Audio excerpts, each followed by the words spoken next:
You're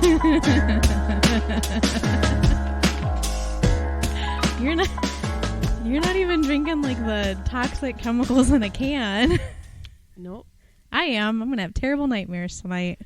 I had like the most. Every time I'm sick, I'm reminded of why I can't take NyQuil, and then I forget about it until the next time I take NyQuil, and it's because it gives me like terrifying nightmares, and they're super vivid, and I like wake up, but I'm still dreaming, but I'm not. I'm like awake, but I'm not awake. Like lucid dreaming. Yeah, and I had this dream. Wow, sorry if that was loud. Whew, I feel it's like very manic energy on this arm of this couch today. But I was watching Below Deck while I was like sick, which I told you because it was like on my lap, and I just kept falling asleep and waking up like 2 episodes later. And I had this dream that like one of the guys from Below Deck was like in my bed, and I didn't want him there, and I was trying to push his face away, and I was going, no. And I woke up like punching my wall next to my bed because I thought that there was a person there. Jesus. But that part of my wall next to my bed has all my race medals on it. Oh my God. So I wake myself up fully with this like horrible clanging sound of metal hitting metal and my hand hitting the wall and me going, no.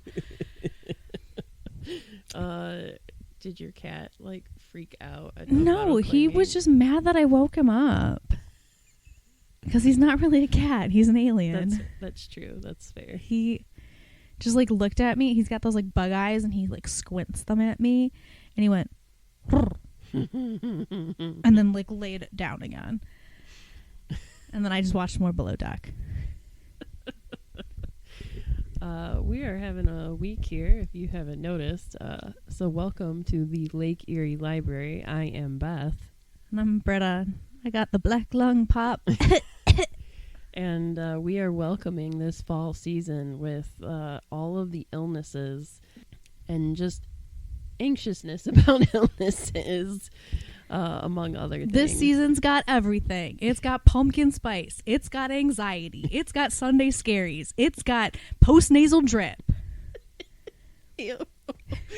Oh, all together in just one big blender of mush. It's true. All right. So today, we'd like you to join us on what we call our little Lake Eerie book club. We are going to discuss Grady Hendrix's How to Sell a Haunted House. When I was looking it up today, fun thing, because I'm sure it was because of catching like people's conversations.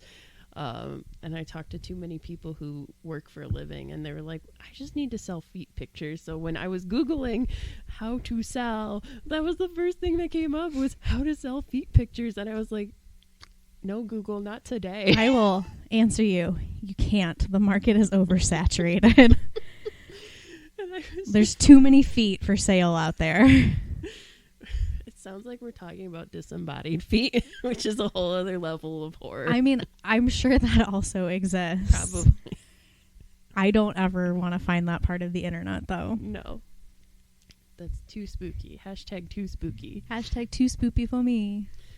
All right. So, first, I just want to say I really, really enjoy Grady Hendrix. I think I have read all of his books minus Paperbacks from Hell, which is his nonfiction title. But this one...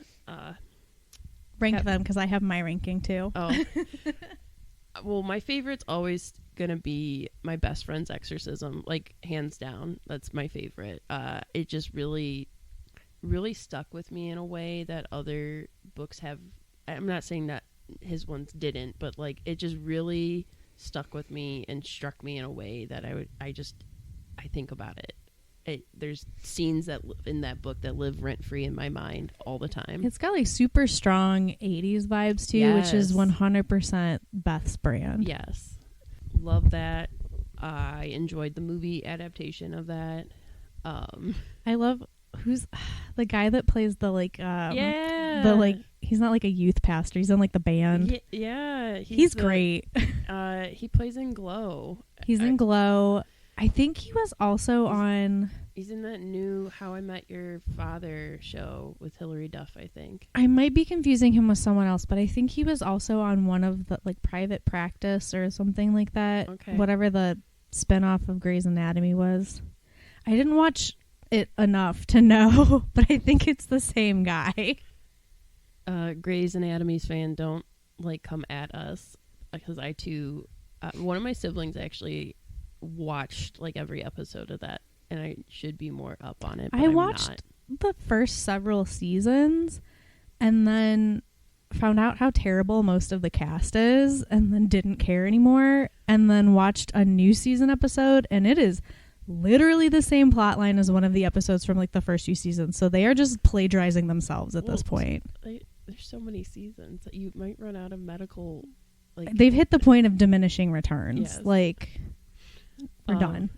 But I will say I did recently, because it's spooky movie season, and we'll be talking about that in a future episode, but I did recently watch a movie with McSteamy in it for, like, a hot minute. And I was like, how do I know this man that was in this movie for a mere 5 minutes and then dies? And then I went, oh, yeah, I remember seeing him on the cover of TV Guide. And then I went, oh, God, I'm so old. TV Guide still existed. Eric Dane, right? Yeah, Eric Dane.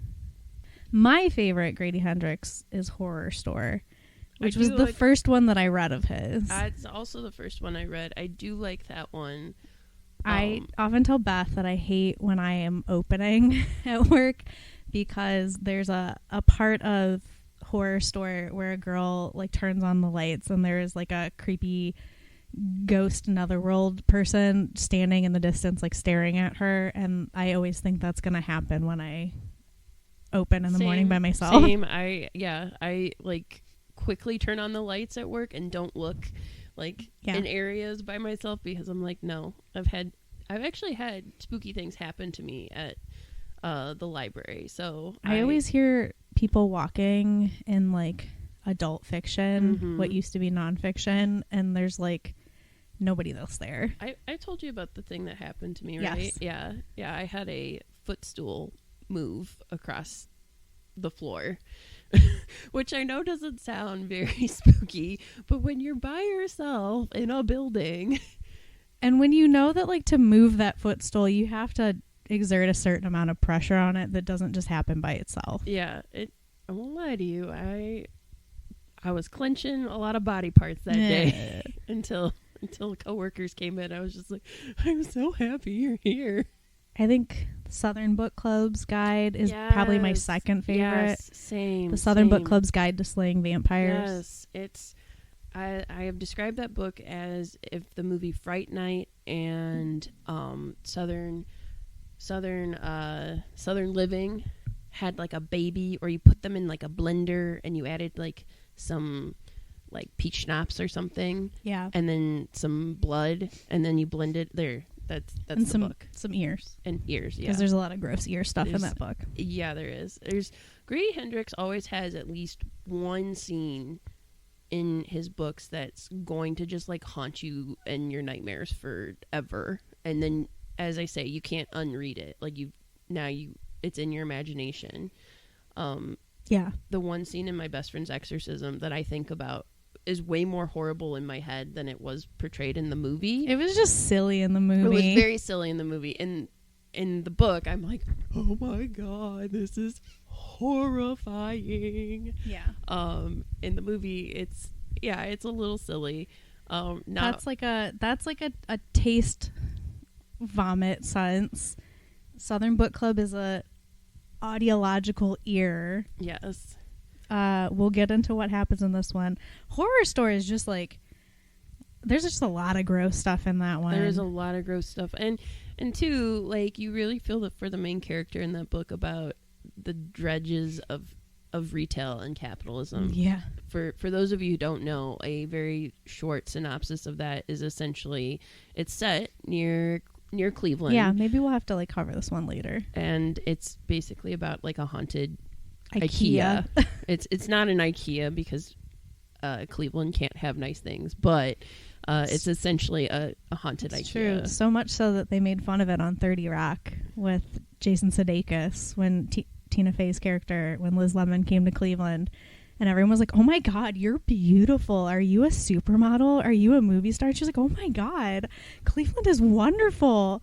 I should stay here. And then she like breaks up with Jason Sudeikis, and she's like, I hope you never get an IKEA. The good people of Cleveland deserve an IKEA. But yeah, those are like my top two. I really enjoyed Final Girl Support Group. I think that's my third. Then Best Friends Exorcism. And then this. And I haven't read We Sold Our Souls. We Sold Our Souls is really good. I actually just had my mom ask me because actually it's really funny.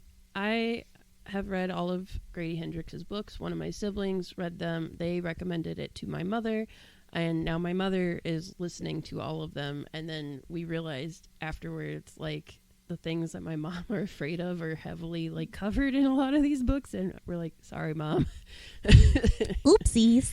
But I feel bad because it's been a while since I've read that one, but I did thoroughly enjoy that one. And that one's about heavy metal, and it's like a revenge plot, and it's really good as well. Yeah, that's on my list. So there really hasn't been a Grady Hendrix book I haven't enjoyed. I really did enjoy the Final Girl Support Group. My only complaint of that book, and that's just of all books now, is there's like 5 books in the horror thriller genre that have like the final girls in them, and I'm just like, so which one is that? I just learned this when I was like taking notes for this, that Grady Hendrix actually finished the Final Girl Support Group like manuscript and tried to sell it, but no one would buy it because it was right after Riley Sager announced that he was writing the Final Girls. And Grady Hendrix was like, I'm so glad it didn't sell, because I was really pushing this like ending for it and like trying to stick with it, and it was like not a good ending, and so it gave him time to rewrite it to be what actually got published. Excellent. So it worked out that there were so many Final Girls things. Stephen Graham Jones also has a Final Girls book. So it's just like, I appreciate the trope and like the playing on that trope and the playing within that trope. And I would say out of all those books, I feel like I have to be fair to I haven't read the Stephen Graham Jones one, but with the Riley Sager one, that one is like, this could happen in real life, right? Like, there's nothing spooky. Whereas, like, the Grady Hendrix one is like, no. These things are all, like, I am going to pay homage to all your favorite slasher movies. And I'm like, thank you. And it just, I do feel like it does it justice. Yeah. Also, Silent Night, Deadly Night, thank you for paying such a major homage to that. Because, like, no one ever talks about that movie. Well, they do, but not like that. Maybe we'll talk about that movie come Christmas time. Yes. But yeah, and there's always like there's like always a random element of, whether it's intentional or not.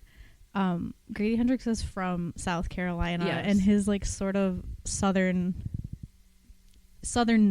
will like peek through sometimes, and then other times it's like, this is why I wrote this. Like, southern. He said that this book. So 3 of his books are set in this South Carolina town.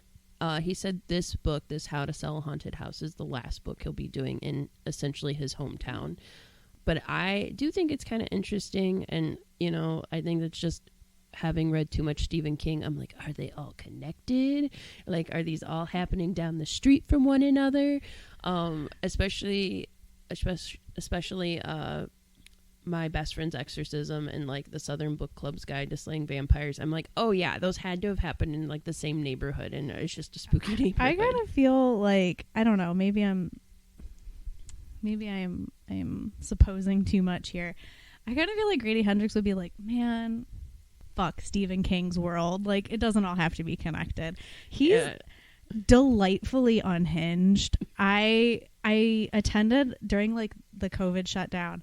A friend of mine who actually works at a public library in Pennsylvania managed to get Grady to do a stop on his like Welcome to the Final Girl Support Group tour that he did via Zoom at their library. So amazing. I attended it. It's really great. He really does like a deep dive into final girls in horror movies. And when he ended it, he just randomly started singing this song at the end with no, like, there's no intro. You don't know what's happening. He literally, like, took a drink of, like, whatever he was drinking out of his mug and then started singing and then just noped the F out. Like, he just ended his end of the call as soon as he was done singing.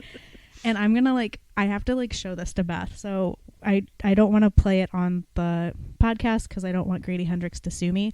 So please hold.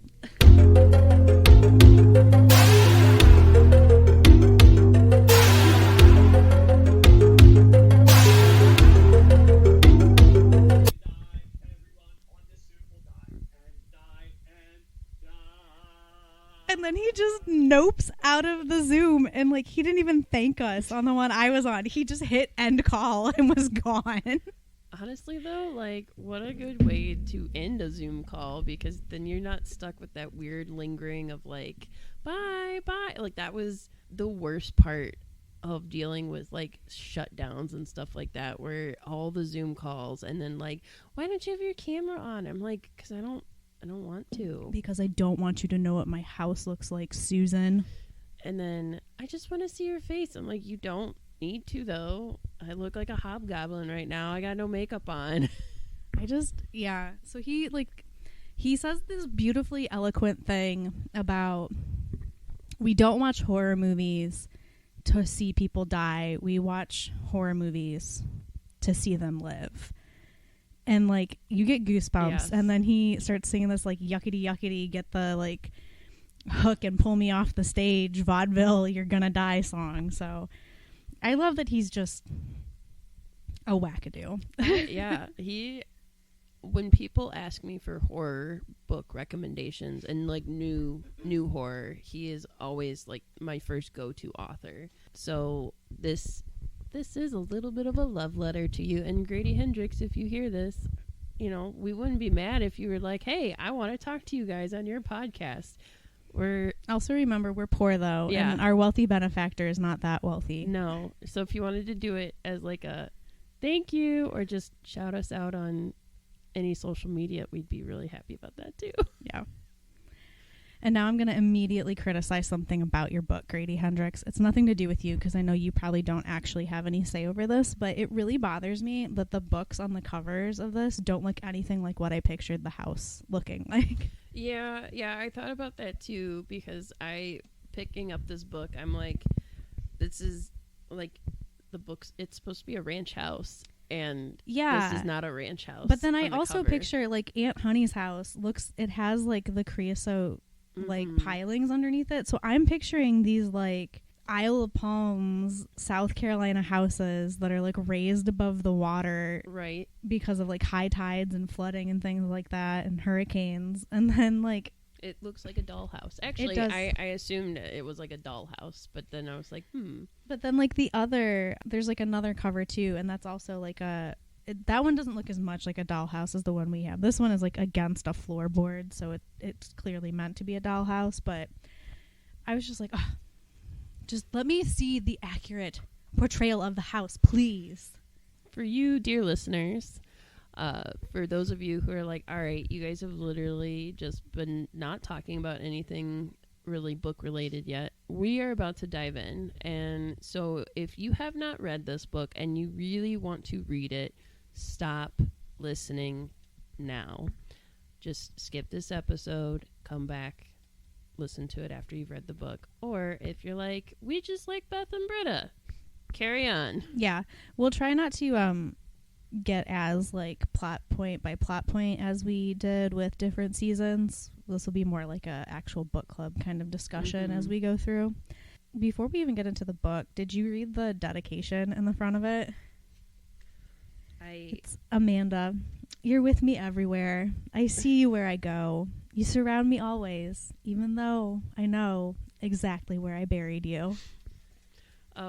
So I will say first, this was published in January of this year, 2023. I was very tickled by this because, one, January doesn't get a lot of good horror stuff, but this also came right around my birthday, so it's a Capricorn. Yay, fellow Capricorn book. I bought this in January. It was a birthday present to myself, but I really waited to read it because I knew with it being a Grady Hendrix book that I was just going to fly through it. And I think because I do follow Grady Hendrix on different social media, that I was like, all right, so I think there's like some toys in it or dolls or something. I'm just going to go into it really blind. And it's about a haunted house. That's all I need to know. It's really all I need to know. I don't need to know why this is haunted, how this is haunted, the premise of why they're going into the house. I just need to know the title, and it's Grady Hendrix, and I'm just going to go in blind. Well, that's not true. I didn't go in completely blind because my sibling was listening to this on audiobook, and they got to a very scary part, which we will talk about in a little bit. And because they were listening to it, you can't fast forward audiobooks the same way you can flip through pages. And so they were like, I need help, Beth. At what point is this chapter done? Like, when is this done? And so I did flip through. I was like, what chapter are you on? Okay. So I flipped through and I was like, okay, by this next chapter, the scary part's over. They're in a Waffle House. It's A-okay. I often split when I'm reading. Right now, especially, I mostly consume books via audiobook because that's the only time I have that I can do that. I am in school. I work. We record podcasts one day a week on what is my only day off. So I don't really get a lot of time to just like chill and read. I am in my car a lot. Like I spend about 8 or 9 hours a week just driving. So that's like an audiobook right there. Right. So I remember I was splitting this between the audiobook and the hard copy of it. I don't think I think I turned off the audiobook and just like read that part because I was easier for me to pace it, but I've had that happen most recently when I was listening to Gerald's Game. Yes, and I was trapped in my car and I couldn't like flip through the audiobook because I was driving, and I just had to listen to this really awful, disturbing, terrifying part of Gerald's Game. And I told Beth I was just driving and like screaming as I was driving, like white knuckling the steering wheel, shrieking as I was driving down a major highway in Ohio until it was over because I was trapped in my car with it. So I understand that feeling.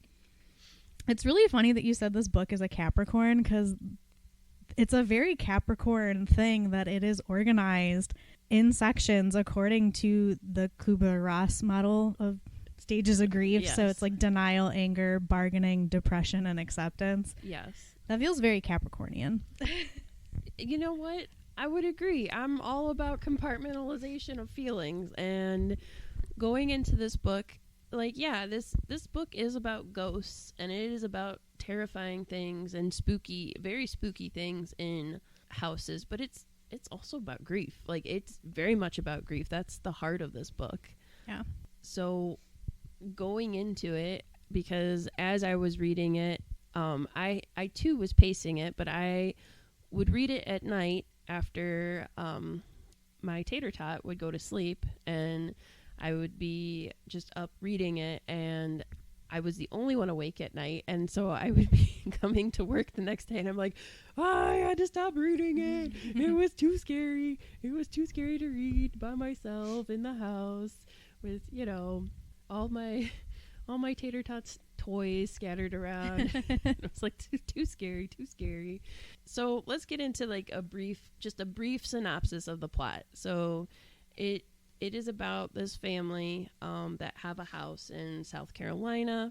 The daughter, it's a mom, a dad, and then a brother and a sister. Yes. And the brother is younger than the sister. The brother's named Mark. The sister's named Louise. And Louise lives on the West Coast in San Diego. Possibly. Or San Francisco. She lives on the West Coast. I want to say maybe San Francisco. San Francisco. She has a daughter, and she gets a phone call from her brother, and it's like a really weird, disjointed phone call that her parents have died tragically. Both her parents died in a car accident, and she needs to get to South Carolina to get there for the funeral, and also to like take care of the arrangements essentially for her family. She takes her daughter to her ex. I won't call him husband. But yeah, they weren't like ever really together. I think he like proposed and then she said no, and then she found out she was pregnant. That's like in the little starting section before it gets into denial. And that's really, that whole section sort of sets up like the family dynamic of how her mom and dad, like it makes a point of saying like she thought they were going to take it badly, so she called them on the phone, and her mom and dad like rush out to San Francisco to be with her when they find out that she's pregnant, and are like complaining about like whatever Mark's latest F up is. And so you're like right away seeing like how one sibling gets favored in certain situations, right, which is really a huge part of their relationship going through the book. Yes, very much so. But yeah, so it is San Francisco. Okay. So she flies back, and immediately the thing that we as readers are presented with is she goes into the house, and you find out that her mom makes puppets, that she has a Christian puppet ministry and makes puppets. But then you also find out she also has a bunch of like dolls and like weird crafts, and it sounds like a nightmare walking into this house. Yeah, the one, like, they go into, all the dolls have names, all the puppets have names, and they're like exactly what it's like Mr. Flufferbutter and Busy Bottoms and stuff like that. But then there's like the Mark and Louise dolls, like there's dolls named after the children, and both kids like always hated them and were freaked out by them, and I hate them too because they remind me of these two dolls that my mom had that were they're like toddler sized dolls, right, and they are meant to be like stood against a wall or in a corner, and they look like a little kid like pouting with their arms crossed, pouting with their like facing the wall. And I would always forget that we had them in our basement, and then I would go downstairs and turn on the light and see this like child pouting and freak out. So I will say, as a quick aside, this book really, to me, is like such a millennial horror book. And I mean this in like the most loving way, because I really feel like the generation of millennials in particular, like we grew up with a lot of dolls, but we grew up also with like dolls and horror as well. So like we always had that kind of perpetual fear of dolls, especially big porcelain-esque dolls and like puppets. So like I just think like my grandma bought all of me and my siblings like porcelain dolls, and like, you know, it's a lifestyle. It's a lifestyle commitment. You have to clean these dolls, like they gather dust. You can't play with them. So as a kid, you're just like, what's the point? What is the point of having this doll if I can't play with it? You just collect them. And then they all have these glass eyes that don't move, which is very freaky for children. But then on top of all that, you have, coming in the late 80s into 90s, you have Child's Play. And like I always tell everybody, like, Child's Play was my least favorite. Like, I did not sit and watch Child's Play until I was 16 years old, because I saw that accidentally during nap time. Like, I woke up from a nap, mom was watching it on TV, and the part of the movie that I woke up to is when like Chucky comes to life and he's attacking the mother, and that just blew my little 5-year-old mind, because I'm just like, dolls coming to life, and not just coming to life, but being bad and evil and like doing bad things to people, like biting them and like attacking them. So then you have that like distrust of a toy, you know, like this was I saw that before Toy Story, where toys were like good, but even then there's still that like weird horror element in Toy Story where you go to Sid's house and all the toys are mangled. It probably didn't help that like at the age you were probably like as a child, seeing that was also the height of My Buddy and Kid Sister dolls, which are like bigger than normal dolls. Yes, very much so. Though I did want like a life-size Barbie, but I was always way taller than a life-size Barbie, so I was like, this will never work. You're like, it's cool, I can take her. So I think I had a Cabbage Patch doll. Her name was Elaine. She had red hair. Big surprise that Britta's obsessed with redheads. But that was like the one doll that I liked that I had. And then I had like this other baby doll that was really old. I don't know if I got it from a cousin or like a garage sale. I got a lot of my toys from garage sales growing up. But it was one of those baby dolls that had the like weighted eyes, so like they would open and close. And the one was messed up, so it was like always like flopping. Like she was kind of like constantly like a little bit drunk looking because one eye would be closed and the other would be open, and then it would like just sort of slit open. And I like chewed her fingers off, so she had like nubbins. She had like nubbin fingers. And I used to push her around in a plastic shopping cart while my dad cut the grass when I was like a toddler. So but you know, I just really feel like we as a generation just did not have the same emotional attachment to like porcelain dolls and like, oh, puppets are delightful. Like in Gone Girl, they have that subplot with the weird creepy puppets. Yeah. I mean, I do have a fondness for puppets. Like I'm a big Jim Henson's Creature Workshop type puppet. Those are different. And like by extension, I have also been like a professional mascot multiple times in my life and costume character, which I feel like goes hand in hand with like puppetry in the sense that if you don't constantly keep moving to give a semblance of life, it's terrifying. So I do enjoy puppets. My high school boyfriend has kind of made a career out of puppetry. Good for him. I don't know if you listen to this, but if you do, good for you. Proud of you. The stuff you make is really cool. But yeah, so I do kind of have a thing for puppets. I mean, like one of my side gigs uses a lot of puppets. That's true. So that part didn't get to me as much, but I mean, also when you're constantly around something, also you become a little desensitized to it. So then reading this, I was like, do I need to be worried about the like monkey secret agent that I work with on the side, or are we good? I don't know. So yeah, she gets to the house, immediately sees all these like creepy dolls / puppets and is like, okay, these have to go. But then like from the get-go, from the jump, weird stuff starts happening. So like the TV turns on by itself. She thinks that she's seeing things move kind of out of the corner of her eye. And then she finally does see her brother, and he just wants to like throw everything away. He honestly would have been smart to do that.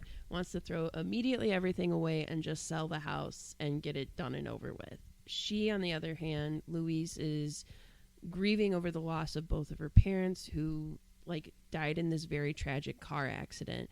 But she also thinks that there's something very amiss with the house. She also, when she came in, I'm trying to find the section of like when she comes into the house. I mean, the way her parents die, it's an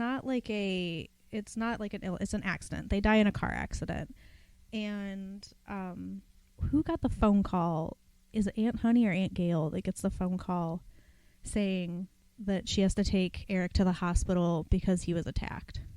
I think it was Aunt Gail. Well, it's like later in the book. We'll find it. So there is a car accident. Both the parents die in that. And so it's clear that they were rushing from the house. And what is implied is that something happened to Eric, the dad. And Nancy, the mom, had to take him to the hospital. So they're kind of assuming like, it's not he was attacked, he had an attack, like maybe he had a heart attack and she was taking him to the hospital. But they rush out. And so when she goes in the house, she finds like her dad's cane because he had hurt his ankle. She finds like a random hammer in the hallway.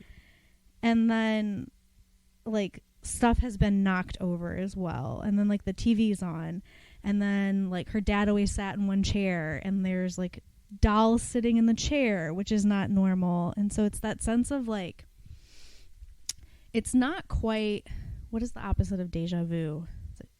Jamais vu? Yes. Where it's like something that's so normal to you suddenly seems wrong. Like when you write cake and then you're like, is cake even a word? That's not a word. That's not how you spell that. Right. I've written it 1,000 times, but now I don't trust myself. It's like kind of that feeling of like there's just something not right about normal right now on top of these random things that I found.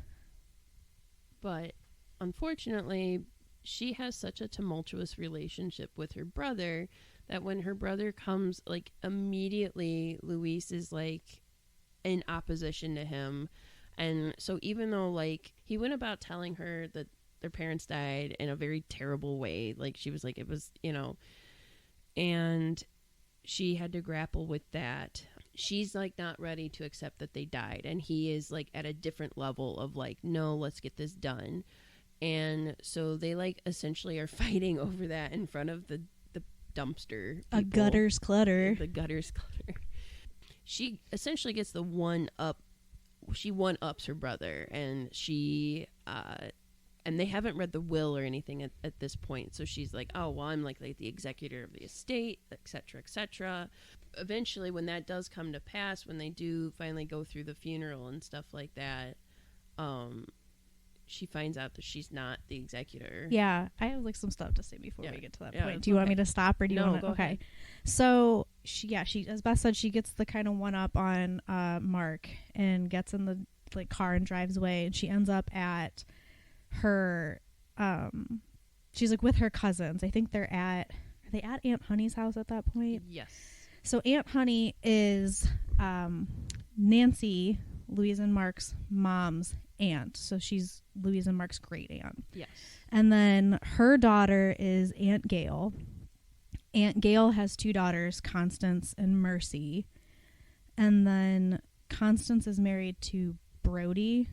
Yes. And he's a lawyer who then it turns out was like Nancy and Eric's lawyer and like handled their will and everything. So I think that is like most of the characters. Louise's daughter's name's Poppy, and Ian is Poppy's father. And while Louise is here taking care of this stuff, Poppy is with Ian and his parents at like their mountain house as like a little vacation type thing. And so like they get to Aunt Honey's house, and I have a lot of feelings about Aunt Honey. We'll get into that later. I do feel this book does such a good job of generational trauma, of exploring generational trauma, of exploring kind of that southern and it feels the same thing as like Midwest, that it's that generational hospitality of like, we don't talk about upsetting things. But what kills me is she is like telling them about Mark being like a dick about the house. Right. And Constance is like, what a raging a-hole. And Aunt Gail goes, language. And then Aunt Honey goes, this is my house, and I don't want anyone calling anyone else an a-hole when what they mean to say is asshole. This includes you, Gail. Say what you mean or get out. And they're like, yeah, Mark's an asshole. It's just like, yeah, the and they describe her as like she'd outlived her entire generation and showed no signs of slowing down. She still dyed her hair blonde, and every morning she put on full makeup. She wore a ring on every finger, even though she had to rub her swollen knuckles with Vaseline to slide them on. So yeah, she's like a human embodiment of bless your heart. Yes, and that's, as I said, like it paints this book paints such a vivid picture of these characters, and just, but it's like, you probably have a Midwest equivalent of an Aunt Honey in your life. Like, I know I do. Like, I was like, oh yes, I know that relative. Yeah, and so she's kind of explaining what happened with at Mark at the house, and they get into this whole like, Aunt Honey gets like upset because they're talking about, well, what are you going to do? Like, where are they going to be buried? Well, I think we're going to have them cremated and then scatter their remains. And Aunt Honey gets like immediately pissed off about it because they're like, we're going to like scatter their ashes on the beach or something like that. And I think maybe that's like Mark's idea, is that he had them cremated without telling Louise, and he's like, oh, I'm going to spread their ashes in the ocean so they can be like one with nature, because he's just kind of one of those people who floats through life and tries on a bunch of different personalities and like none of them fit, and he just keeps like jumping to something new.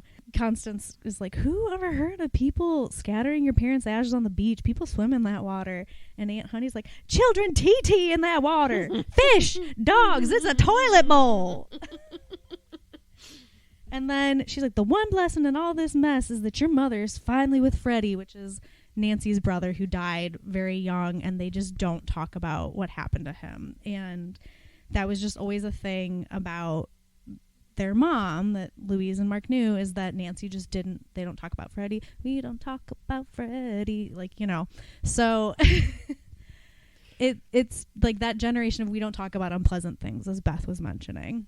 Right. So from there, they get to the funeral. Mark is the one that threw it together. It was a lot of back and forth of letting Mark throw it together, and understandably so. You realize that Louise is like the more responsible sibling of the two, and that she should be the one like kind of handling stuff, and she's used to being the one to handling stuff. Like, she's the older sibling. Like, she fits that type A personality archetype to a T. And Mark is like, you haven't been here, so I'm doing all this stuff. I'm the one that's been around Mom. Like, you don't ever talk to her. And so it's a lot of like their dynamic back and forth, and she eventually kind of concedes and let him, like, she feels bad. Yeah, she feels like she's throwing him a bone by letting him take charge over something. And so she lets him do the funeral. Which, wow, what a mistake. Yeah. And this well, maybe not. Maybe Nancy would have really enjoyed it. He invites her fellow puppeteers to this funeral, and it's like a puppetry funeral. Yeah, he said it would be like Jim Henson's funeral, which, have you ever watched his memorial service? It's on YouTube. I watch it sometimes when I just need to cry. I was like 4 when Jim Henson died, so I like kind of remember it, but I also was 4, so I didn't totally understand what it meant. Right. But like Big Bird comes out and sings, and at the end he looks up and he says, "Thank you, Kermit," and I like lose it every time. And like Frank Oz tells this story about how one time Jim Henson just randomly before they did like the show was like, "I need to take a picture of you naked," and he was like, "What?" And he's like, "I need to take a picture of you naked, and like you need to cover your genitals and make a surprised face." And he was like, "Okay." And they did, and then they just did like the Muppet Show like it was no big deal. And then months later for Christmas, Jim Henson gave him this like bust of Bert, because Frank Oz voiced Bert and Jim Henson voiced Ernie. And it's like Bert holding the shelf of little tiny Berts, and they're all like looking in different directions. And then there's like pictures behind them of all of the like workshop people who worked on like Bert. And then inside Bert's eyes are that picture of Frank like surprised and covering himself, and it's like Bert with self-introspection, which is like, what a wild story to tell about your friend at his funeral, but also like how beautiful that like you had this ridiculously silly friendship with someone you were so close with. Yes. That you, and then he gets like really choked up at the end of it and just like walks away because he can't talk anymore. So it's, if you need a good cry, it's like 2 hours. It's on YouTube. They play Rainbow Connection, which I can't listen to that song because it makes me weep every time. But yeah, they're like all of their friends. Like the first thing they describe is like a random like pink feathered ostrich that's like walking. So I'm picturing those like the cross stick like marionettes that were big when we were in elementary school. Yes. Where it's like the legs get manipulated and the head gets manipulated and they maybe don't have any arms. And everybody's got like puppets on their hands, and the puppets are talking to each other, and everyone's just acting like it's the most normal thing ever. And I think Mark sings Rainbow Connection, and then in the middle of it is like kazoos only, and everyone pulls out kazoos and finishes the song. So yeah, I just want you guys, and of course afterwards, because they're Southern, they're like, we have to have like an after party essentially, and they're having it at Aunt Honey's house, and that's also where the reading of the will is going to be. The big twist in this, from your perspective, because you're in Louise's essentially perspective, is that after kind of the charade of this funeral, which is so kind of out there and ridiculous, and it feels like it wouldn't be respectful, but Mark's like, this is what Mom would have wanted. And it's what everybody at the funeral says too. They're like, Mark, like, this was beautiful. This is really like who your mother was, and this was a wonderful testament to her memory. Right. And Louise is like, what? This is, no, like, this isn't my mother. And it's just, that's also like, Grady Hendrix is doing a great job in this book of like explaining kind of relationships of like, you know, your parent one way, but other adults and other people have relationships outside of you to, like, your mom is not just your mom. Your mom is like a whole adult human with like wants and desires and like has done stuff, like actions with consequences and stuff that are in no way, shape, or form related to you as a person. Yeah. It's also he really nails like the sibling dynamic in this book, because as they're reading the will, initially, like, I think it's like her father's will leaves everything to Louise. And so he's like, okay, technically, like, Louise gets everything. And Mark is immediately pissed and is like, how is that fair? I'm going to get a lawyer and, like, sue you for this. Right. Which is, like, I understand it. He's also grieving, but it's such a nasty thing to do at the reading of your parents' will. Right. And then Brody hits them with this other thing where it's like, well, here's the thing. If your mom died first, like, you would get everything because it would go to your dad and then your dad left it to you. But if your dad died first, everything got left to your mom and then she left everything to Mark. Right. And so he tells them that according to the accident report, her mom's time of death came after her dad's. And it's like by mere minutes. Yeah.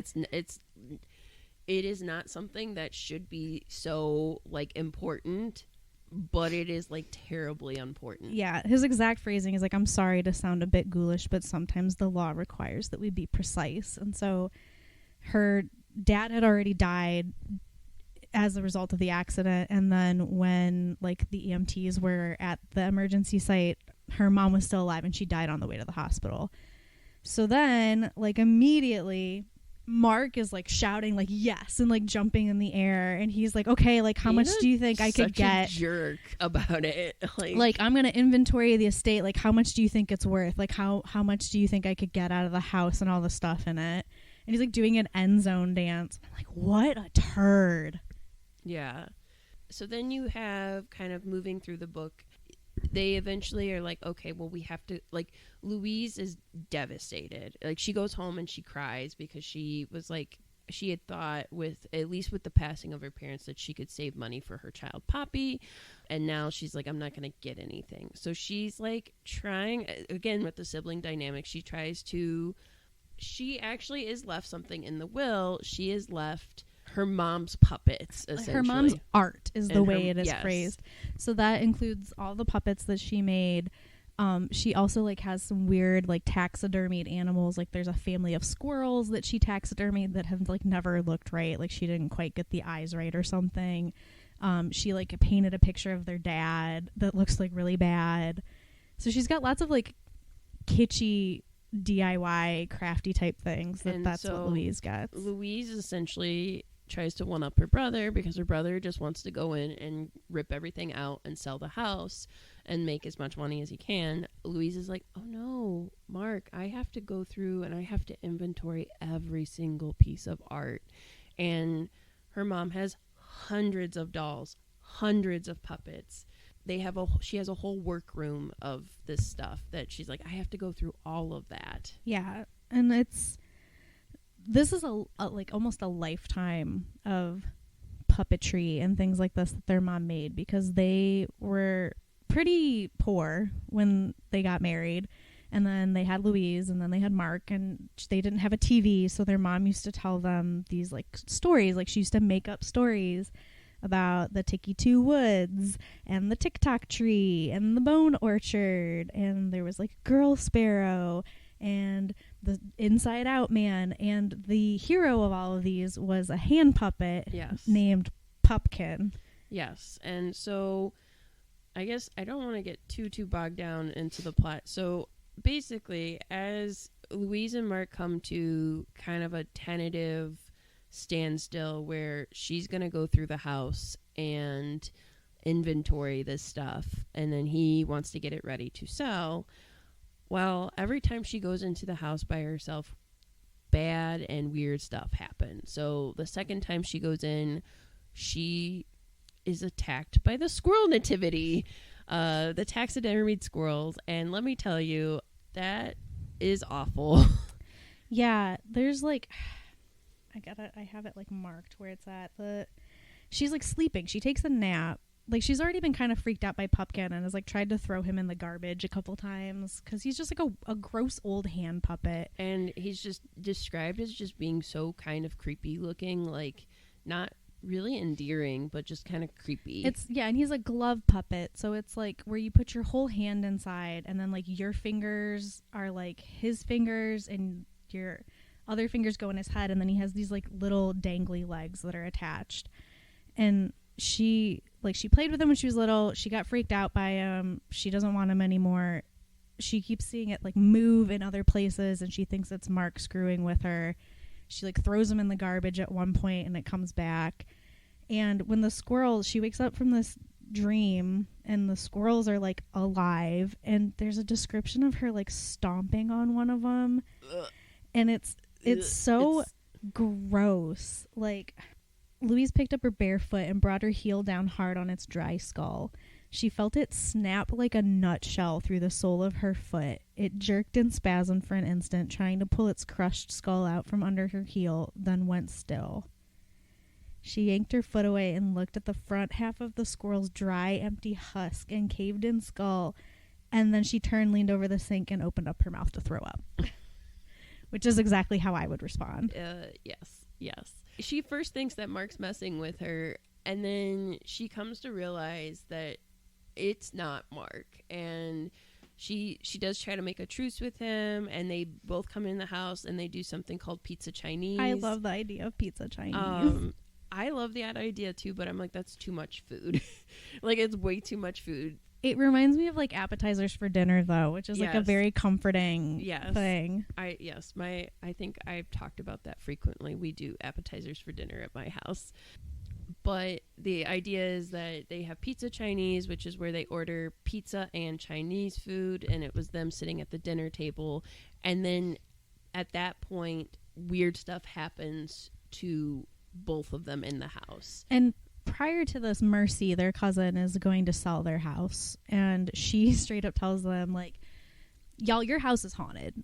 I know it sounds weird. Listen, I move houses. I had trouble moving them because weird stuff was going on. I just had my mom go in. She's all churched up. She like got rid of them. If you want her to come and like cleanse your house, we can do it. And so this pizza Chinese is kind of like a means of like Louise trying to slowly get Mark to come to her side of things. And he is 100% like, yeah, it's haunted. It's mom and dad. We can't cleanse the house. That's rude. Mm-hmm. They're still here. Clearly they have unfinished business. And Louise is like, or there's a logical explanation for this. And she's like, it's squirrels in the attic. Yeah. They're like, the attic is like nailed shut. And so she's like, clearly like dad had squirrels up there. He nailed it shut. That's probably when he hurt his ankle. And, like, there's probably an accident because he was, like, trying to cover it up. And that's when he, like, got hurt and mom took him to the hospital. So they go through and they have actually, like, this spooky thing happen to both of them. And then Mark leaves, but he doesn't actually go very far. And then this is where I would say the most horrifying scene. Well, you know what? I won't say it's the most horrifying scene, but it is the most body horrifying scene. I think that happens. Before that, there's also some backstory of what happened when they were children. Yes. Which is also a very upsetting scene. I won't say that's horrifying, but you find out that Louise did like Pumpkin when she was a small child, and she took her brother outside in a backyard. It was their backyard. She takes him outside to a backyard that had frozen. Yeah, they're like at their parents' like friend's house or something like that, and they're playing outside. And he's like a toddler, and Mark is like enamored with his sister, and she takes him she has Pumpkin on her hand, and they go outside at like an icy North Carolina like winter, and they go on this ice to ice skate, and he falls in the lake that they're ice skating on, and she doesn't go after him to save him. Pumpkin tells her to just come back inside. Pumpkin is also the one who told them to go outside. Yes. Like, at this point, she was realizing that Pumpkin was kind of making her do bad things. Yes. He, like, told her to, like, he would tell her, like, oh, like, go push Mark over because that'd be really funny. And she'd, like, knock him over. And then, you know, he would tell her to, like, kick people or things like that. And then he essentially tells her, like, let him go out on the ice. And then it's like, let's go inside. Pumpkin's bored now. And so she went back inside and sat in the house and didn't tell anyone for a really long time until they realized that Mark's just missing. Yeah. So he's like, you don't remember, like, basically letting me drown? And she's like, I didn't let you drown. Yeah. And he's just like, that's why Mom and Dad are here, because you have to be honest about what you did. And he doesn't believe her. He thinks she's just, like, still trying to lie about it, but she has, like, repressed this memory of it. And he's like, well, you tried to kill me. And she's like, no, I didn't. Pumpkin did. And so she buried Pumpkin in the yard then, because Yes. she was like, there's something wrong with this puppet. I'm a child and I know this. So then Mark, after this disastrous dinner, which it sounded like delicious at first, and then Grady Hendrix does a great job of making it sound as unappealing as possible, like congealing, like orange chicken. I'm like, ugh. But Mark leaves Louise in the house, and he tells her, like, if there's something weird in the house, you should get out. And then she's like, she doesn't leave, though. Well, he goes in the bathroom before he leaves, too. Oh, that's true. I forgot about that part. And the Mark and Louise dolls were sitting on the other side of the toilet. And then on the wall, written in red lipstick, is Mark come home, but it's spelled Komhom. So it's like a child wrote it. Yes. And so she thinks that Mark is screwing with her, and Mark thinks that Louise is screwing with her. Or with him. Yeah. Yeah, with him. And so they, you know, like every like horror movie and every horror book, instead of concentrating on the like something messed up is happening, it turns into them arguing again. Of Yes. like, you always do this. And then that's when he's like, I'm gonna leave.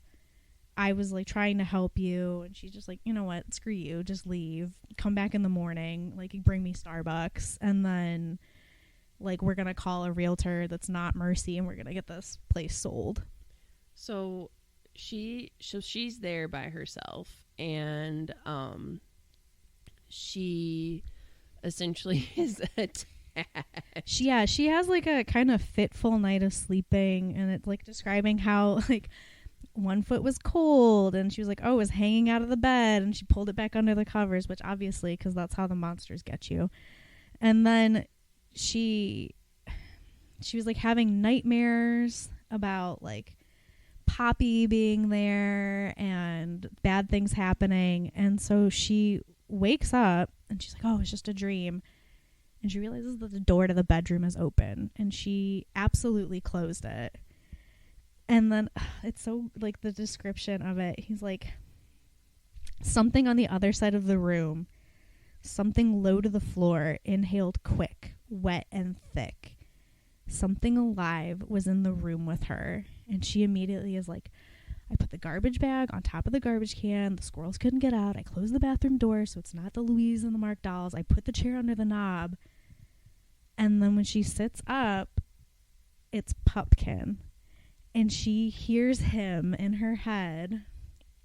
You left me all alone. You left me behind. You tried to forget about me. You left me in the dark. So, she is attacked essentially by Pumpkin. Yeah. And he he tricks her. He drags the chair in the hall so she trips when she runs. yes. And he takes one of Louise's mom's sewing needles and jams it into her eye. Ugh, it's so gross. And that part is described. It's visceral. It is I hate this, but it's so well written. It's instinctively she blinked and her eyelid folded in two in a way it had never folded in her life, like it had a pin sticking out of its middle and it couldn't close all the way. I can't do eye stuff. No.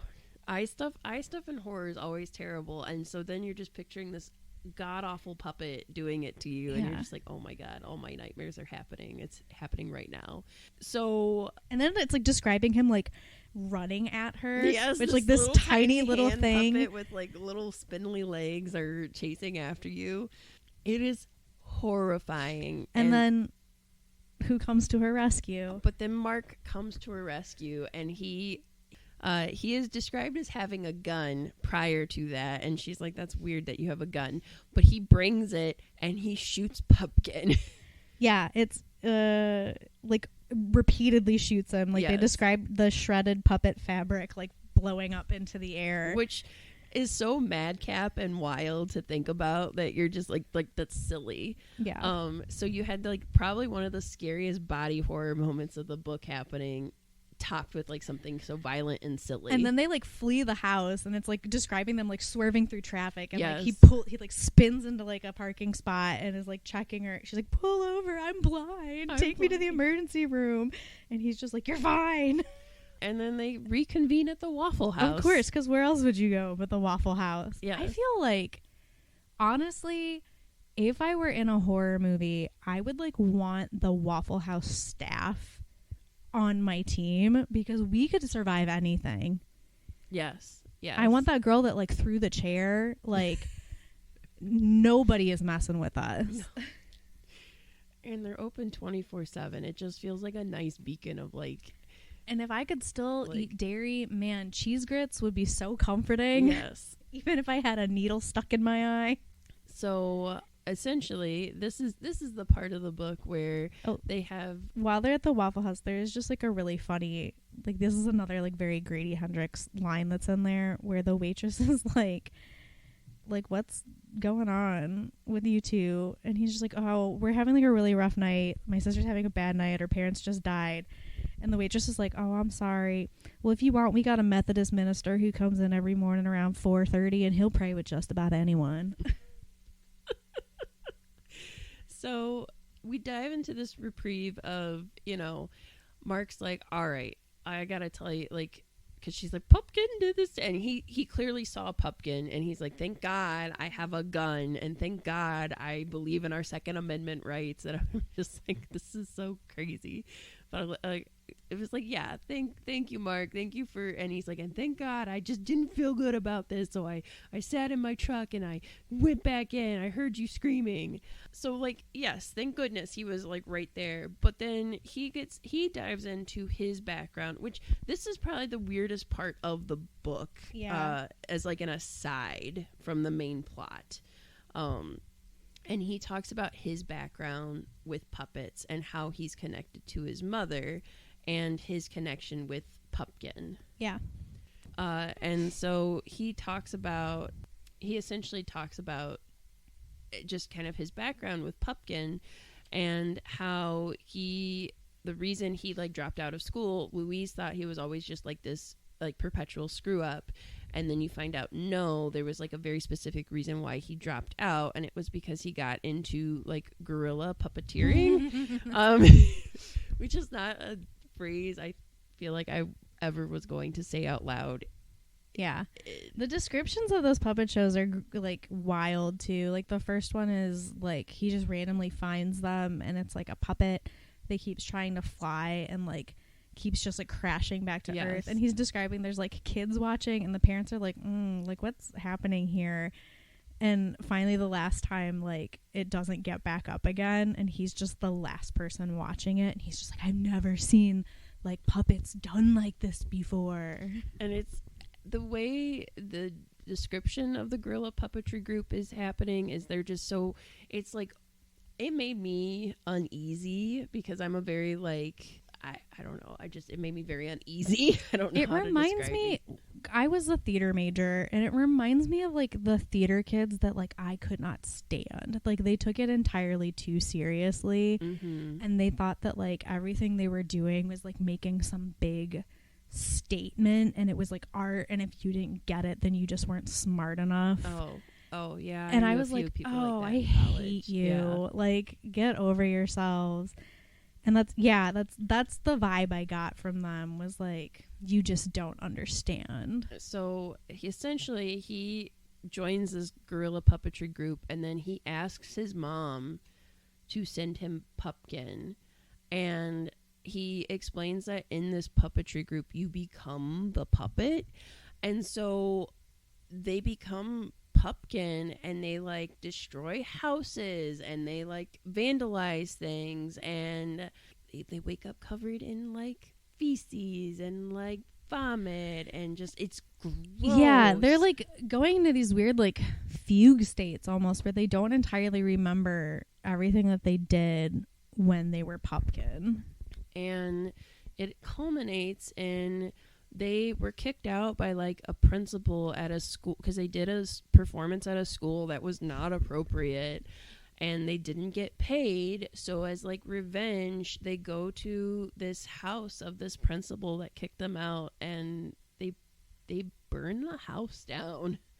And he's like, I don't know if that principal ever made it out alive or not. Then you get kind of this idea that like Pupkin's this like evil character that has to be stopped. So this book turns from like creepy stuff happening in the house to now like, oh, it's just Pupkin. Like Pupkin's the ringleader, right? This is the part in like horror stories where you're like, yes, main characters, do your movie montage of getting everything ready. Yeah. Like, let's do this. That whole Mark's backstory section is the bargaining section of the book. And there is a line in there about, like how, like their mom's puppets always said, like, love me, look at me. And he's like, these guys made puppets that wanted to be hated. And I think that is like a great, like the beginnings of his realization of like, oh man, like puppets are not all great and lovely and here for children and story time. Like, puppets are conduits for whoever is using them, right. And sometimes those are very bad people. Right. And these puppets were allowing people essentially, like, they blamed Pupkin for like these terrible things they were doing. And so, and as like a reader, and that's something like I was thinking about, I'm like, how do you separate that? Because it's art, right? Like puppetry is a type of art. So, and you know, we talk about separating like the art from the artist, but like if you're a puppet, if you're the puppet master, so to say, not to reference that movie, but if you're a puppet master, if you're the one handling the puppet, like, yes, you are becoming that puppet character. However, you're still a person handling the puppet. Like, yes, Jim Henson created Kermit, and Jim Henson created Miss Piggy, and like Miss Piggy, let's be honest, kind of rude, right? Like that's kind of her whole shtick. And like Animal is Animal, and he's like wild and crazy, and you know, Animal, and he plays drums. But at the same time, like, where's the line? Where is it like an exploration of something, and when is it an excuse to do something and try to take the blame off yourself? Yes, very much so. And you know, that's a very interesting part in horror that you don't always see. You know, in like Child's Play, like you literally have like this doll, Chucky, like this, you know, buddy doll. You have him, essentially picked out because, Charles Lee Ray was like running away from getting shot, and he was like, I know voodoo, which is like, you know, cultural appropriation, but we'll, you know, another day for that. But he essentially puts his soul, his evil serial killer soul, into a child's toy. It's a Horcrux to get into another time, another story. Yes. So he does that, and this toy is able to do these terrible things because it's still the guy in a toy's body, right? So different, right? That's different. But this, like, if you take that puppet off, like if I were wearing a puppet and I were to like to slap you, like that's still me slapping you. I take that off, you're gonna be like, Beth, why the heck did you slap me? Right. But then you have the other side of that where it is like they don't totally remember the things they did. Right. So then the question becomes like, who is actually like controlling? Is the puppeteer controlling? Or is the puppet controlling? Yes, and that's a whole element of horror that you have to kind of take it with a grain of salt as the reader and make up your mind of how you see that, because it's the implications of that is terrifying. Yeah. It gets into kind of possession, right? Yeah, which I don't love. I have control issues. It's the one part of horror that Britta does not go into. Britta doesn't watch possession things. And this almost is like a possession. Yeah. Almost. So, anyways, they get into that aside and they decide to go to Aunt Gail, who's with Jesus, and they're like, all right, Aunt Gail. And Aunt Gail, when she gets to the house, has some like, they think at first that the house needs cleansed, that it's like a demonic type thing, or that it's like a demonic type thing. Mm-hmm. And they realize that it's not that. And then she has to call in backup. Barb. Yeah. There's a whole section post Mark's background where they decide to go like check out what's in the attic and decide that maybe they just need to get rid of Pupkin, and they're like game planning how to do that, and they're like, well, maybe we could like burn him, but we gotta go find him first. And then when they're up in the attic, after they get back from the Waffle House, he's gone. Yeah, which is hard when you know that you like blew him to pieces. He was like puppet fluff, and now all of a sudden he's not there anymore. So they go up in the attic, and then we are introduced to Spider, who is Mark's childhood imaginary friend. Which, did you have an imaginary friend when you were a kid? I did not, but I blame that on having so many siblings that, like, I just never needed to have an additional. I think I wanted an imaginary friend because, like, I would see TV shows and I'm like, that sounds so cool. And I'm like, because I played, like, with my siblings, and I'd play, like, we'd always play house or something like that. And I was like, I'm always making up stories anyways for these, like, social dynamics. And I'm like, I don't have time to make up a consistent imaginary friend. I had one. I do have an older brother, but we're 10 years apart. So while I'm the youngest child, I also have a lot of like only child issues because like we were so far apart in age that like we didn't really play together. I mean, by the time I was like old enough to know how to like do anything, he was a teenager. Like he didn't want to hang out with his little sister. And so, like, I was alone a lot as a kid, and I just, like, learned to entertain myself. But I had an imaginary friend, but they were never, like, people. It was always just, like, I had an imaginary dog because I wanted a dog so bad.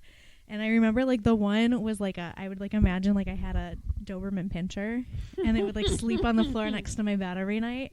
So, like, Spider was, like, a little bit weirdly close to home in that. Because like Spider is sort of a dog, but he's also like not a dog. He's also kind of a spider, but he's also imaginary, so nobody has ever really seen him except for Mark. Right. And apparently he's just been hanging out in the attic this whole time since Mark's childhood.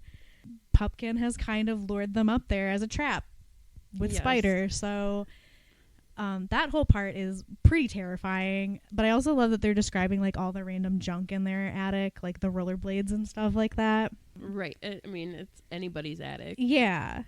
It's like he'd grown up and left his imaginary playmate behind. Over the years, they'd forgotten all about Spider. Pupkin hadn't. So, yeah, there's like that's like a pretty horrific scene then where Pupkin kind of gets the upper hand. That's like a pun, but I don't mean it as a pun. He sort of manipulates Mark into putting him on, and then Mark attacks Louise with a hammer as Pupkin. Louise, so throughout this entire story, I am always afraid for her because I am taking mental note of the damage. Louise is my God, like she is scratched up from the squirrels. Like she trips and falls hard with Pumpkin. Yeah. She gets bashed in the head multiple times. Yeah. It's with like this hammer. It's like describing one part when she stands up, he's talking about how it feels like her knee is like full of broken glass because it's like dislocated. Back just makes a bunch of like noises. She's like slurring because she's been hit in the head. And so I'm just like, how are you alive? She's tough. She's a final girl. That's right. She's got final girl energy. So she keeps telling Mark, like she's trying to get through to Mark. She keeps telling him to like take Pumpkin off or she is going to take him off. They end up in the garage, which is where all of Mark's stuff to build a deck is and to like fix up the house. Yes. So there's like lumber. There's like some rickety shelves full of stuff. There is a table saw or like a hand saw that's like electric. Maybe I should read it to them. If you've read it, you already know where I'm going with this. And if you haven't read it, well, this is your own fault because you haven't read it. So they're in the garage. She sees the saw on the floor and she kind of like looks at Mark and he looks at her and they have that like sort of unspoken, like, are we really going to do this? I guess we're going to do it. And so she grabs the circular saw and he says, do it. And Pumpkin is like screaming his stupid catchphrase of caca wee wee, which is just the most ridiculous. In my head, it was always caca wee wee. Yeah. And I was like, this is terrifying. I am imagining like Pumpkin's voice is that like little kid of like the like really high pitched childlike pronunciations of things. So it's like if like a 2-year-old was like brutally attacking you. Right. And she turns on the saw and she is aiming for the infinity tattoo on Mark's right forearm. And it says, before she could stop herself, she brought the saw down in the middle of the infinity's arc. It went in fast, like there was nothing there, like it was cutting air, and everything around her misted red, and Louise's face went hot. Then it hit bone, his radius, her Girl Scout brain told her, and the intolerable screeching of the saw went up an octave to an ear-shredding yowl, like the drill of a dentist's office. The saw juddered and shook in her hands, burning vibrations trying to force her palms open, trying to make her let go as she pushed the spinning blade through Mark's radius. Thick gobbets of fat splattered her face and knuckles, and she was screaming and felt hard grains of bone dust settle on her tongue, and she pressed her lips together and tasted her brother's blood. Oh, God. So she straight up cuts her brother's arm off, and then Pumpkin is still alive on his hand, which just makes me think of like in a... like, what is it? Is it Pirates of the Caribbean where like the skeleton hand is like crawling after like the eyeballs and stuff that? Yeah. I mean, I feel like that's a good horror like trope too. Is like I just think of like Evil Dead, yeah, because they use stop motion animation in that, and like there's a whole thing with Bruce Campbell cutting off his hand and replacing it with a chainsaw, yes. right? Or a shotgun. A chainsaw. Okay. Yes. And there's just so many like comedic elements to that afterwards of like the hand just like because it's bad, it's evil, so it's gonna do bad things. Yeah. So she does manage to get Mark to the hospital. He lives. He is clearly down a hand. My favorite aside from that is after like it's all done, he gets like mad at her. Why'd you have to cut through my infinity tattoo? I'm like... He also tries to turn it around and be like, I didn't mean for you to cut off my freaking hand, Louise. And she's like, you told me to do it. And I'm just like, Mark, of all the things that you could be upset about right now, the infinity, the stupid, terrible tattoo you have is what you're upset about. You cut the head off of the dolphin jumping over the moon. Like, get out of here, Mark. But Louise goes home. She torches Pumpkin. We think that, like, we're good. She's going to be over. But then you look at how much of the book is left. And you're like, oh, and never mind. It starts the depression section, which is apt because it opens with, like, Mark grieving his missing arm. Louise is like, everything's kind of, like, settled. Like, we'll sell the house. We'll figure it out. I think Mark is like, look, I'm going to give you like some of the money. Yeah, he's kind of settled down. They've gone through these traumatic things together. So, you as the reader, like, something is probably not all right because things are too smooth right now. Right. And they part, like, he's depressed, which is fine. I would be depressed too if I like suddenly had to learn how to live without one of my hands. And so Louise goes home. He doesn't even say bye at the airport. He like texts her that he's sick and he's not showing up. And she goes home to sort of like sort out her life with her daughter and her ex, who Poppy has been having a hard time. Like, before everything went down in South Carolina, she was FaceTiming with Louise and she was like, I don't want to have a birthday because when I get older, you and Daddy are going to die. Yeah, so she is having a hard time with death, which is interesting because it mirrors kind of how her mother is like dealing and not dealing with death. Yeah, and I think she was like regressing. She was like wetting the bed again, and she starts talking like a baby, and she's like older than that baby talk phase of life. Yeah, she's like 5 or 6, so she's like too old to be doing that. Right. So she gets home and Ian is there with Poppy, and he's kind of like, well, let me be here with you and like take care of you and we'll figure things out. Ian like hits on her, which is he's so gross. Like, but when read the room, buddy. Yeah, when she comes home, she like opens the door and is like, Poppy, I'm home. And she's like expecting like Poppy to be like coloring or like maybe like she made a cute like welcome home mommy card or something like that. And instead, what she finds is Poppy in her room, standing in the middle of the floor with something on her hand, and she turns around and yells, Cockawee-wee! How do-dee-do? And Popkin is like on her hand waving at Louise. So essentially, while Louise was gone, she said she dreamt it. Poppy said she dreamt it. She dreamt of Pumpkin, and she like made it with Ian's mom. She made it with Ian's mom, and Ian's mom was like, she finally like took a turn for the better. So like we wanted her to keep Pumpkin because like she seemed to be doing okay with it. So Louise is like, oh, this is not good, and so immediately red flags are raised. Yeah, and she like, I mean, she tries to rip it off Poppy's arm and like leaves bruises on her arm, and all Ian is seeing is like, whoa, like you're freaking out, you just hurt our child, like this is gonna look really, we're gonna keep her home from school, like because this is gonna look really bad, and she's gonna tell people that like you did this, like clearly you're grieving, like we got some stuff to figure out. And she's just trying to think like, how do I get rid of this? Right. And so she calls her brother, and essentially she's told like, you and Poppy need to come back to South Carolina. Yeah, like, there's a really good line in there too. I gotta find it, but he's like, because some things have happened. Like Poppy she's like looking sick. She's like losing energy. It's clear that like this is sort of draining her life force. Yes. And then she's also like, she's violent, and she like almost burns their apartment down. And so it's clearly escalating. And she calls Mark, and he's like, you got to bring her home. And she's like, I got to get this off my kid. And he says like, don't try to cut it off, okay? And she's like, never. He's like, well, don't say never. You cut my arm off.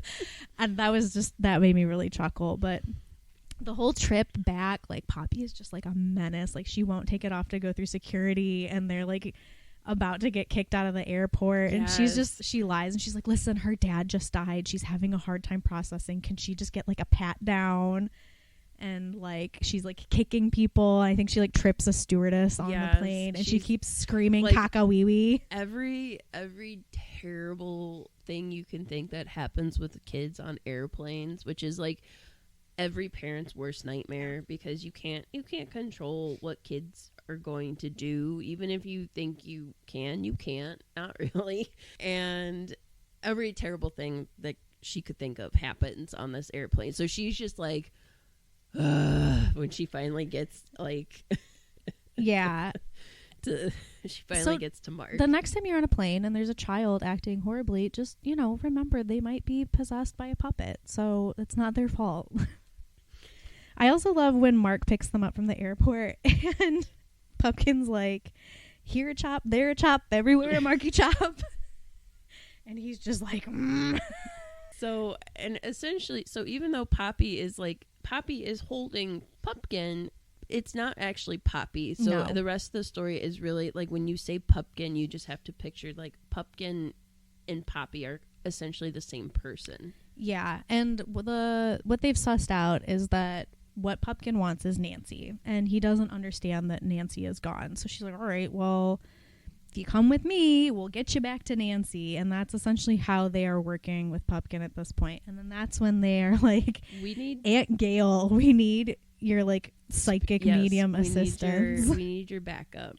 So Aunt Gail is like, I'm gonna also she pulls in another person who, that's what they do. I love Barb too, and I love that she keeps talking about like, we're gonna blast that devil puppet back to hell, and like talks about sending these demonic spirits back. Yes. And I love the description of Barb's like front yard when they go to meet her. This is like Aunt Gail's friend that's what they do. They just like hang out on the weekend and get rid of like demonic spirits and stuff. Could you imagine just being BFFs and being like, what do you want to do today? I'm really down with Jesus, so let's go blast some like demons out of here. It's like, well, I would love to go and get some like brunch, and then after brunch we gotta go to the Millers because they got that demonic presence in their house, and so we gotta blast that sucker straight back to hell, and then maybe we could do a little shopping afterwards, like just light,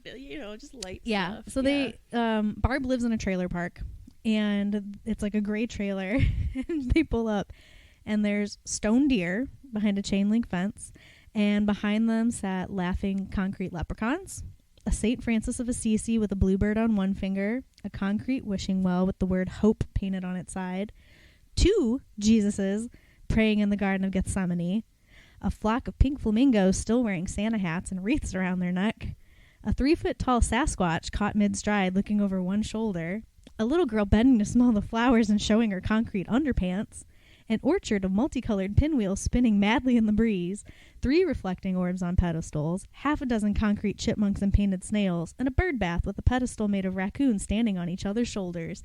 So I want all of this. So like essentially any concrete thing you could think of to put in your front yard, she has. I don't need like the religious things, and I don't need the flamingos, but I will take all the rest of it. So they go in, and immediately they do try to start, like, they give exact, like, what we're supposed to do, and they think it's going to be, like, a demon in this puppet, and they quickly figure out that it's not a demon. They're like, oh, no, you're, like, actually haunted. And when they find out that they're actually haunted, like, they tell her, like, you have to find who is, like, this ghost, because it's clearly not their parents.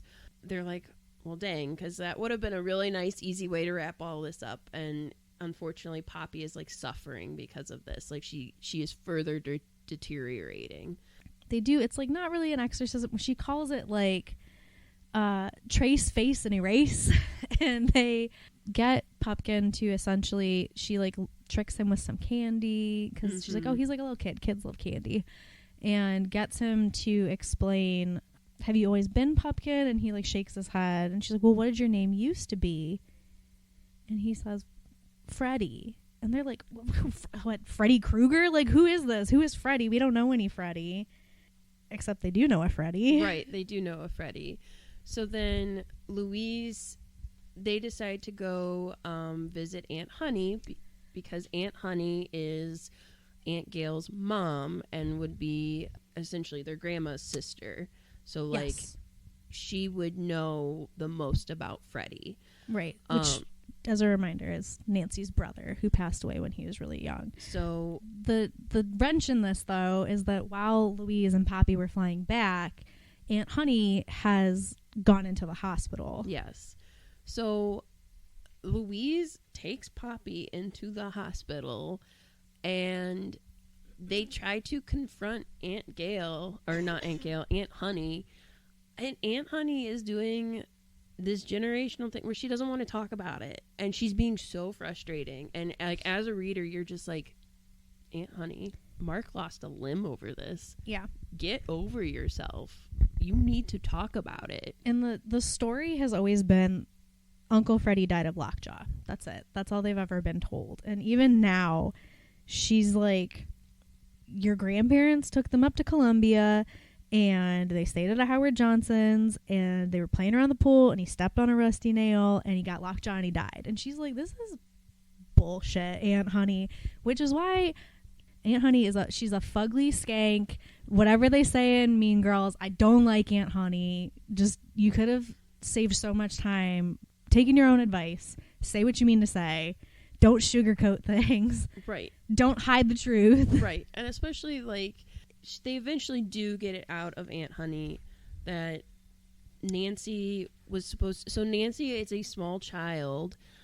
She's like 7 or 8, I think. She's not very old. Yeah, she's 7. And she's watching her brother Freddie by the pool. And she goes to get, like, ice cream and looks away from Freddie. And Freddie drowns. I have already issues with this because I'm like, so you let 2 small children in a pool unsupervised and then expected this slightly older child to take care of this younger child. What? Yeah. And then you're like, it's a terrible and it's a terrible accident. And then you find out that her mother never got over the death of Freddie. And like, they didn't blame Nancy, but they blamed Nancy. Like, they shipped her off essentially to other relatives to live because they couldn't face her. That's probably the most devastating part of this book is that, and that's the heart of this book, is that you have this terrible family secret and accident and this guilt. And so you have this mother, Nancy, who grows up with this guilt forever and then is kind of transformed by this guilt, and it carries on because that trauma is never talked about. So and it's performative because then it's passed down to Mark and Louise, and then for something to happen to Mark that is like exactly the same, it's just so upsetting. Yeah. And it's like, this is why you have to talk about trauma. This is why you have to go through the stages of grief. This is why you have to do these things so you live like a happy and healthy life.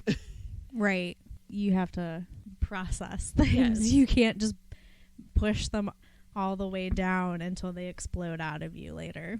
But we also find out, so the house that they're trying to sell is Nancy's house. She inherited it, but it's actually Nancy's parents' house. And they buried Freddie in the backyard. Yeah, they kind of like put this together because Aunt Honey is like still pushing them like, don't sell the house, but they don't get it right away. Like, there's some weird stuff happening as they leave the hospital. Like, Mark is like, spiders here. He's in the back of the truck. I don't know what's going on. And she's like, we got bigger fish to fry. Like, Poppy's like opening the door while they're driving on a bridge and trying to leap out. Scary. And then like she runs out of the car into traffic, and like it's like a mess. And then they get home and they're like, all right, we gotta figure out where the F Freddie is. And they're trying to think about it, and I think it's like Mark who realizes that there has always been this like cypress tree or something in the backyard that, like, the yard has always been a disaster. They didn't do well like landscaping it or maintaining it. They just didn't seem like very good homeowners, is what I gathered from all of this. And so they like were always told like don't go over the tree, like don't mess around with stuff. And she was like, well, yeah, that's like really the only place. Like, they didn't ever tell us like you can't play anywhere except like stay away from the tree when you're outside in the backyard. So that's gotta be it.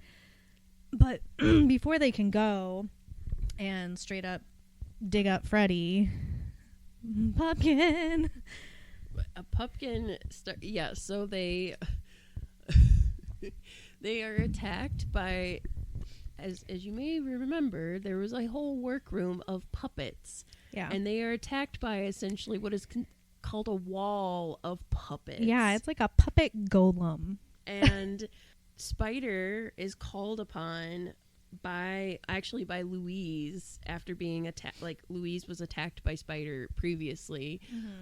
Spider is called upon by Louise to attack the golem as she's like digging, and so you're just imagining this amalgam of hundreds of creepy puppets, like shouting like pumpkins, like caca-wee-wee. Yeah, I'm imagining like the Titans from the beginning of like the Disney Hercules, when they're like killed, destroyed. Yes. It's like other direction, and they're like, okay, killed. Yes. But it's like a huge thing of like dolls' heads sticking out one way, and like sock puppets, and like and so she's like digging with her hands frantically, and spiders helping her dig.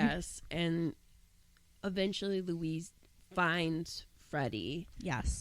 And she talks to Pumpkin as like, because she realizes that Pumpkin is Freddy, and it is honestly, I was like, I did not want to have any good feelings towards Pumpkin, but when you realize that it's the spirit of a little deceased boy, a little brother, who has been with Nancy this entire time, and Nancy has essentially been taking care of her little brother this entire time.